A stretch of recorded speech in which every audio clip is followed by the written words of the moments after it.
গঙ্গা মিশনের উদ্যোগে নতুন বছরে মীন মঙ্গল উৎসব অনুষ্ঠিত হল হুগলির চুঁচুড়ার আরোগ্যতে। উপস্থিত ছিলেন গঙ্গা মিশনের কর্ণধার প্রহ্লাদ রায়গোয়েঙ্কা। তিনি জানান, প্রতি বছরের মতো এবারও গঙ্গা মিশনের উদ্যোগে নববর্ষে মীন মঙ্গল উৎসব অনুষ্ঠিত হল। প্রায় 30,000 মাছ বিভিন্ন পুকুরে ছাড়ার জন্য আনা হয়েছে। পানীয় জলের ফিল্টারও দেওয়া হয়েছে বেশ কিছু স্কুলে। এছাড়াও সকলকে পাখির বাসা উপহার দেওয়া হয়েছে। প্রকৃতি এবং পরিবেশ রক্ষা নিয়ে মানুষকে সচেতন করতেই এই উদ্যোগ বলে জানালেন প্রহ্লাদ রায়গোয়েঙ্কা। আজকে আমরা নতুন বর্ষে আমাদের বাঙালিদের নববর্ষ আছে। আমরা প্রত্যেক বর্ষই গঙ্গা মিশন থেকে মীন মঙ্গল উৎসব আজ থেকেই চালু করি। সারা বর্ষের কাজ আজকে শুভ দিনে আরম্ভ করি। আজকে মীন মঙ্গল উৎসবে আমরা 30,000 মাছ নিয়ে এসেছি। আলাদা আলাদা পুকুরে ছাড়বো।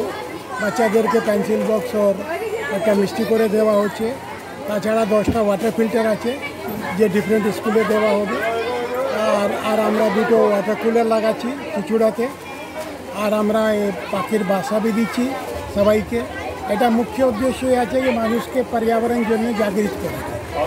ও গঙ্গাতে যে আমাদের আজকে আকাশে যে পাখি নেই, আমাদের যে জলের মধ্যে মাছ নেই, ধরতির মধ্যে গাছ নেই, এর দিকে মানুষ যখন জাগৃত হবে নিশ্চয়ই একটু বড় আন্দোলন করে তুলতে পারবো। আর আমরা যে প্রাকৃতিকে হারিয়ে ফেলেছি ওটা ফিরিয়ে নিয়ে আসতে এই মেসেজ দেওয়ার জন্য আজকে আমাদের মীন মঙ্গল উৎসব। আমার 2024-25 সালে গঙ্গা মিশনে বিভিন্ন কার্যক্রমে শ্রীগণেশ করা হয়েছে। প্রসঙ্গত, উত্তরপ্রদেশের অমিত জয়সওয়াল ফেব্রুয়ারি মাসে কলকাতায় এসেছিলেন চিকিৎসা করাতে, কিন্তু সেই চিকিৎসা করাতে আসাই যেন কাল হলো অমিতের। হঠাৎ একদিন হারিয়ে যান তিনি। তাকে হুন্নে হয়ে খুঁজেছেন পরিবারের সদস্যরা, লাভ হয়নি। এক জনৈকা ব্যক্তি তাকে চুঁচুড়ায় আরোগ্যতে নিয়ে আসেন।